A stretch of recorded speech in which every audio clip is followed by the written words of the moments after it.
ஆதவ் அர்ஜுனா சேர்க்கை விஜய்க்கு லாபமா நஷ்டமா? கட்சி நிர்வாகிகள் வெளியேற்றம் கண்டுகொள்ளாத சீமான். முன்னேறும் தமிழக வெற்றி கழகம் திமுகவின் அடுத்த கட்டம் என்ன? வாங்க பார்க்கலாம். நமது தமிழ் நியூஸ் சேனலில் உங்களது பொருட்களை வெறும் 500 ரூபாயில் விளம்பரம் செய்ய வேண்டுமா? தொடர்புக்கு 7806942275 தொடர்பு கொள்ளுங்கள்.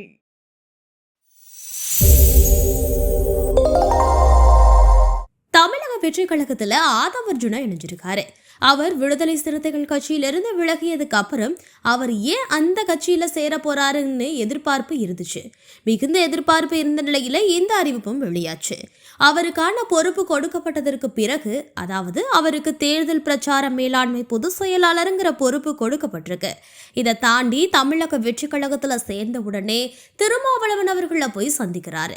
இதிலிருந்து திருமாவளவன் திமுகவிற்கு என்ன செய்து கொடுக்க விரும்புறாரு, அல்லது ஆதவ் அர்ஜுனா அவர்கள் இன்னும் தமிழக வெற்றி கழகத்துல திருமாவளவன் இணைவதற்கான வாய்ப்பு இருக்குங்கிறத மக்களுக்கு சொல்ல விரும்புறாரா என்ற விஷயங்களை நம்ம எப்படி பார்க்கிறது?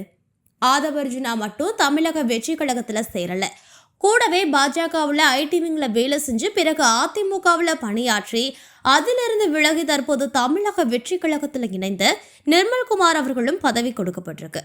அதிமுகவோட ஐடி விங்கோட மாநில இணை செயலாளராக இருந்த CTR நிர்மல்குமார் தமிழக வெற்றி கழகத்தில் இணைந்து அவருக்கு துணை பொதுச் செயலாளர் ITV மற்றும் சமூக ஊடக பிரிவுன்னு ஒரு பதவி கொடுக்கப்பட்டிருக்கு.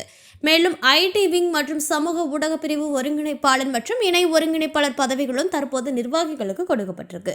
ராஜ்மோகன்கிற பேச்சாளரை கொள்கை பரப்பு செயலாளரா நியமிச்ச அறிவிப்பும் வெளியாகிருக்கு. நிர்மல்குமார் மற்றும் ஆதவ் அர்ஜுனருக்கு பொதுச் செயலாளர் மற்றும் தேர்தல் மேலாண்மை பதவி கொடுத்திருக்க நிலையில இந்த அறிவிப்பிலேயே ஆதவ் அர்ஜுன் அவர்கள் தமிழக வெற்றி கழகத்துல யூக வகுப்பாளராக இருக்கக்கூடிய ஆரோக்கியசாமி அவர்களோடு இணைந்து பணியாற்றுவார் என்பதும் இந்த அறிவிப்புல வெளியாச்சு. ஆதவ் அர்ஜுனா ஏன் தமிழக வெற்றி கழகத்துல சேரணும், அதிமுகவில் சேர்ந்திருக்கலாமே? காரணம், விஜய் அவர்களும் அரசியலுக்கு புதிது, ஆதவ் அர்ஜுனா அவர்களும் கிட்டத்தட்ட அரசியலுக்கு புதிதானவர் தான். இவர் அதிமுகவுக்கு போனால் அங்கே மூத்த தலைவர்களோட சமமான அங்கீகாரம் கிடைக்காது. மேலும் விஜயோட கட்சிக்கு ஆதவ் அர்ஜுனாவுடைய தேவையும் இருந்திருக்கலாம், குறிப்பாக பணம் சம்பந்தப்பட்டதா. மேலும் வியூக வகுப்பாளர் என்ற நிலையிலேயே கூட சேர்ந்திருக்கலாம். இது போக ஆதவ் அர்ஜுனா ஒரு இளைஞர் கட்சிக்காக வேலை செய்யவும் பணபலத்தோட துடிப்பாக இருக்கக்கூடிய ஒருவர். அதே மாதிரி விஜயும் அனுபவம் இல்லாத அரசியல்வாதி.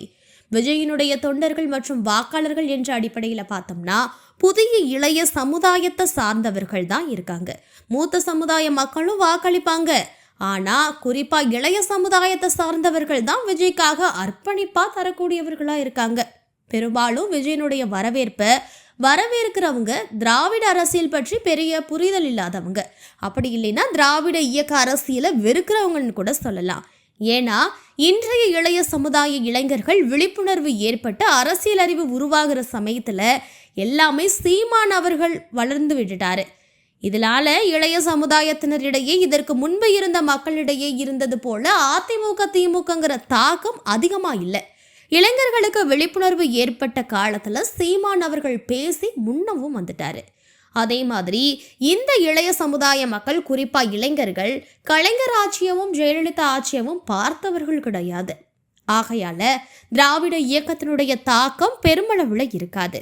எனவே விஜய் அவர்களை இளைஞரிடம் கொண்டு சேர்ப்பதற்கு நல்ல சாதகமான வாய்ப்பும் இது. வியூக வகுப்பாளரா ஆதவ் அர்ஜுனா அவர்களோட திறன் மற்றும் செயல்பாடு ஏற்கனவே பரிசோதிக்கப்பட்டுச்சு திராவிட முன்னேற்ற கழகத்துல, அதுவும் 2021 ஆதவ் அர்ஜுன் என்னதான் விடுதலை சிறுத்தைகள் கட்சியில துணை பொதுச் செயலாளராக இருந்தாலும் அவர் விரும்பியபடி வியூகங்களை வகுக்கிறது அங்கவும் சாத்தியமில்லை, எளிமையும் இல்லை. இன்னொன்று குறிப்பா வாய்ப்பு கிடைக்காது. அவருடைய விருப்பம் கொள்கை என்னங்கிறத அவரை விகடன் மேகடையில பேசியிருப்பாரு. அதாவது கடைசி மனிதனுக்கும் அதிகாரம் அளிக்கப்படும்னு சொன்னதோட திருமாவளவன் முதல்ல இருக்க மனிதன் நான், எனக்கே அதிகாரம் வேண்டாங்கிறேன், ஆனா நீ கடைசி மனிதனுக்கு அதிகாரம் கேட்கிற என்று சொல்லியிருக்காரு. ஆகையால அங்கேயும் விடுதலை சிறுத்தைகள் கட்சி திமுகவை சார்ந்துதான் இருக்காங்க. என்னதான் விடுதலை சிறுத்தைகள் கட்சியில பொதுச் செயலாளரா இருந்தாலும் திமுக, அதிமுக போன்ற கட்சிகள்ல ஆதவர்ஜுனா சென்றால் கட்சிக்குள்ள நுழைஞ்சதுமே பதவிகள் கிடைக்கிறது சாத்தியமில்லாதது. ஏற்கனவே இது மாதிரியான முக்கிய பதவிகள் அனைத்து பதவிகளும் முழுமை பெற்றிருக்கும். பதவியில இடம்ங்கிறது அங்கு இருக்கவே இருக்காது. திமுகவில் கூட சில இடங்கள் காலியா இருந்தாலும் ஸ்டாலின் அவர்கள் திராவிட முன்னேற்ற கழகத்தோட பொருளாளர் ஆன பிறகு இளைஞரணி ரொம்ப நாள் காலியாக தான் கிடந்திருக்கு. அதற்கு பிறகு கட்சியிலேயே யார் வேலை செய்ய மாட்டார்கள்னு பார்த்து வெள்ளக்கோவில் சுவாமிநாதனை இளைஞரணிக்கு நியமிச்சாங்க. அதன் பிறகு அவரை பதவியை விட்டு தூக்கிட்டு அந்த இடத்துக்கு யாரை கொண்டு வந்தாங்கங்கிறது அனைவரும் அறிஞ்ச விஷயம்தான். இது போன்ற சிக்கல்களில் தமிழக வெற்றி கழகத்தில் சந்திக்க நேரிடாது. காரணம், தமிழக வெற்றி கழகத்தில் பதவிகளே தற்போதுதான் உருவாக்கப்படுது. விஜய் எந்த அளவிற்கு அட்வான்ஸாக யோசிக்கிறாருன்னா, அவரோட உறுப்பினர் சேர்க்கையை ஆப் வழியாக தான் தொண்டர்கள் சேர்ந்தாங்க. மற்ற இடங்கள்ல எல்லாம் கட்சியை கைகளால், அதாவது என்னென்ன பதவிகள், உறுப்பினர்களோட முகவரி அனைத்தும் அந்தந்த கார்டுகளில் எழுதி கைகளில் கொடுக்கப்பட்டு புகைப்படங்கள் வெளியிடப்படும். மற்ற கட்சிகள் எல்லாம் டிஜிட்டல் மையத்தில் கொஞ்சம் பின்தங்கி இருந்த நிலையில் தொடங்கிய உடனேயே டிஜிட்டல் நிலையை முன்னோக்கி சென்றவர் விஜய்னு கூட சொல்லலாம். மேலும் விடுதலை சிறுத்தைகள் கட்சியில் ஆதவர்ஜுனாவுடைய திறமைகளை வெளிப்படுத்துவதற்கான வாய்ப்புகளும் கொடுக்கப்படல. ஆகையாலேயே தமிழக வெற்றி கழகம் இவரோட தேர்வா இருந்திருக்கலாம். ஆனா கட்சியில சேர்ந்து பதவி பெற்ற உடனே எந்த கட்சியிலிருந்து பதவி விலகி வந்தாரோ அந்த கட்சியோட தலைவரையே போய் சந்தித்ததற்கும் ஏதேனும் காரணம் இருக்குமா? எப்படி திருமாவளவன் இதற்கு அனுமதி அளிச்சிருப்பாரு? முதலமைச்சர் அவர்களை நேரில் சந்திக்கணும்னா ஆதவர்ஜுனாவை கட்சியிலிருந்து நீக்கி விட்டுட்டு வந்தாகணும் அப்படிங்கிற சூழ்நிலையில தான் திருமாவளவன் இருந்தார். அப்பதையான செய்திகளும் வெளிவந்துச்சு. இப்படி செய்திகள் வெளிவந்த நிலையில எப்படி திருமாவளவன் இந்த சந்திப்பை ஒத்துக்கிட்டாரு? திமுகவிற்கு ஏதாவது செய்தி சொல்வதற்காகவா இந்த சந்திப்பு? இதற்காக நடைபெற்று இருக்குமாங்கிற கோணத்துல சந்தேகங்களையும் கூட்டுது. குறிப்பா சொல்ல போனா இந்த சந்திப்புல திருமாவளவன் அனுமதி அளிச்சிருக்கவே கூடாது. காலையில இருந்து சாயந்தரம் வரைக்கும் நான் திமுக கூட்டணியில தான் இருக்கேன்னு சொல்ற நிலைக்கு தள்ளப்பட்டிருக்காரு திருமாவளவன்.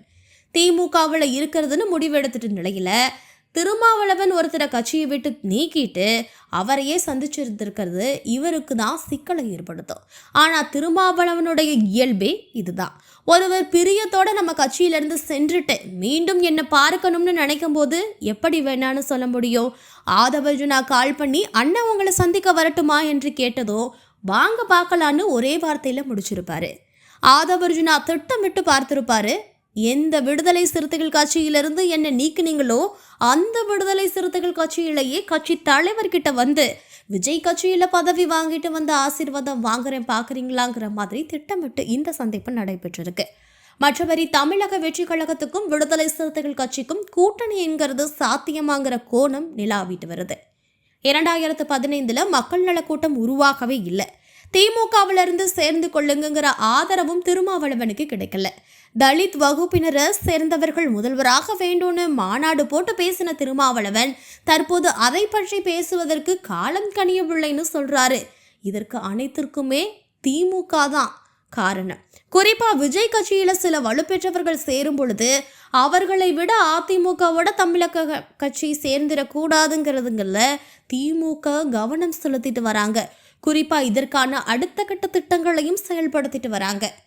தமிழக வெற்றி கழகத்துல இணைந்து பொறுப்பு பெற்ற கையோட திருமாவளவனை சந்தித்து வாழ்த்து பெற்றாரு ஆதவர்ஜுனா. 40 நிமிடங்கள் மனம் விட்டு பேசிக்கிட்டாங்க. அப்போ அதிமுகவோட இணைந்து தேர்தல் வியூக பணிகள்ல முன்னெடுக்க போகதா தான் எனக்கு தகவல் கிடைச்சது. அதுக்கப்புறம் எதுக்கு இந்த மனமாற்றம்னு திருமாவளவன் ஆதவர்ஜுனா கிட்ட கேட்கிறாரு. அதற்கு கடந்த 3 மாதங்களில் நடந்த எல்லாம் விவரிச்சிருக்காரு ஆதவ். குறிப்பா விடுதலை சிறுத்தைகள் கட்சியில மீண்டும் இணைந்து அரசியல் செய்ய முடியுமாங்கிற கேள்வி எனக்குள்ள இருந்துட்டே இருந்துச்சு. விஜய் கிட்ட இருந்து அழைப்பு வரும்னு காத்திருந்த நிலையில அவர்கிட்ட இருந்து அழைப்பு வராத நிலையில தான் பிரசாந்த் கிஷோர் பேசினாரு. அதிமுகவிற்காக ஒர்க் பண்ணுவதற்காகவே பேச்சுவார்த்தை நடந்து கொண்டிருந்த சூழலில் தான் நம் நண்பர் ஒருவர் விஜயை சந்திச்சிருந்தாரு. அதே நாளில் நண்பர் எனக்கு ஃபோன் செஞ்சு விஜய் கிட்ட ஃபோனை கொடுத்துட்டாரு. ஃபோனில் 5 நிமிஷம் பேசினாரு விஜய். அப்போது நாளைக்கே என்னை வந்து சந்திக்கிறீங்களான்னு அழுத்தமாக சொன்னார். சந்தித்தேன்.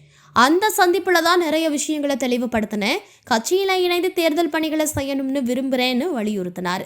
தொடக்கத்தில் கட்சியில் நான் இணையலை, தேர்தல் யுக்திகளை கவனித்துக் கொள்கிறேன் என்று தான் சொன்னேன். அவர் தான் தேர்தல் உங்கள் நிறுவனத்தோட அக்ரிமெண்ட் போட்டுக்கொள்வோ அது தனி விஷயம். அந்த பணிகளை நீங்கள் மேற்பார்வையிடணும். அதற்கு கட்சியில் நீங்கள் இணையணும்னு சொன்னார். அதனை ஏற்று இணைஞ்சிட்டேன். உங்களை பற்றி விஜய் நிறைய விசாரிச்சார் அண்ணே. அவர்கிட்ட சொல்லிட்டு தான் உங்களை சந்திக்க பண்ணுறேன்னு மனம் விட்டு பேசியிருக்காரு ஆதவ் அர்ஜுனா. இது திமுகவுக்கு தெரியுமாங்கிறது கேள்விக்குறிதான். விஜயோட யூகங்கள் என்னென்னவா இருக்கும்? விரைவில் தமிழ்நாடு முழுக்க தொழிற்சங்கம் தொடங்கப்பட இருக்கிறதா தகவல் வெளியாகிருக்கு.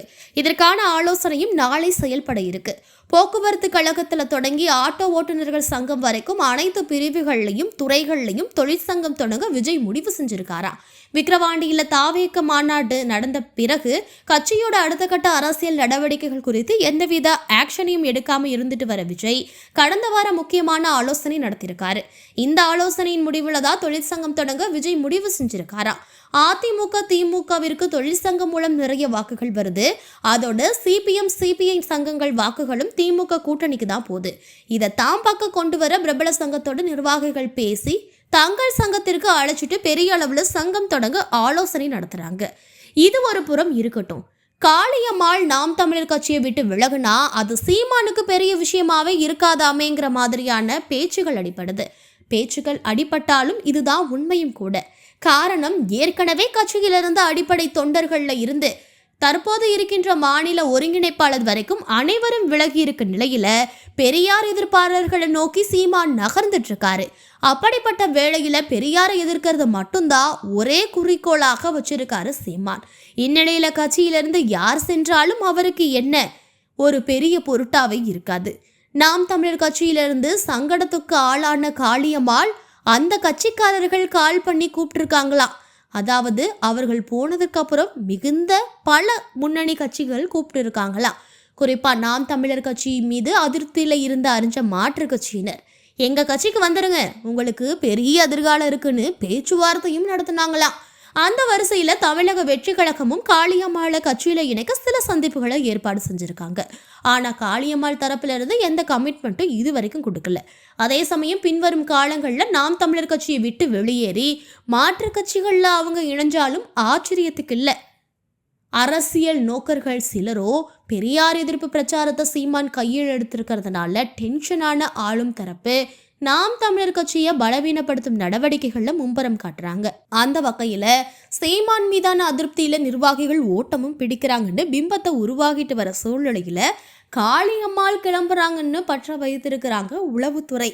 பிப்ரவரி முதல் வாரத்துல காளியம்மாள் தமிழக வெற்றி கழகத்துல இணைகிறாங்கிற தகவல் வதந்தின்னு சொல்லப்படுது. கட்சியிலிருந்து விலகிறது குறித்தும் மாற்று கட்சியில இணைவது குறித்தும் இதுவரைக்கும் எந்த முடிவையும் அவங்க எடுக்கலையாம் அப்படிங்கிற இன்னொரு தகவலும் தற்போது பரப்பப்பட்டுட்டு வருது.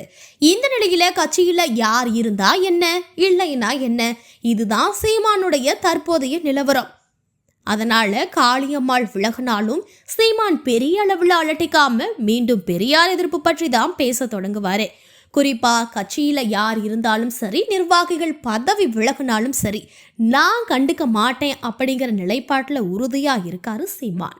நமது தமிழ் நியூஸ் சேனலில் உங்களது பொருட்களை வெறும் 500 ரூபாயில் விளம்பரம் செய்ய வேண்டுமா? தொடர்புக்கு 7806942275 தொடர்பு கொள்ளுங்கள்.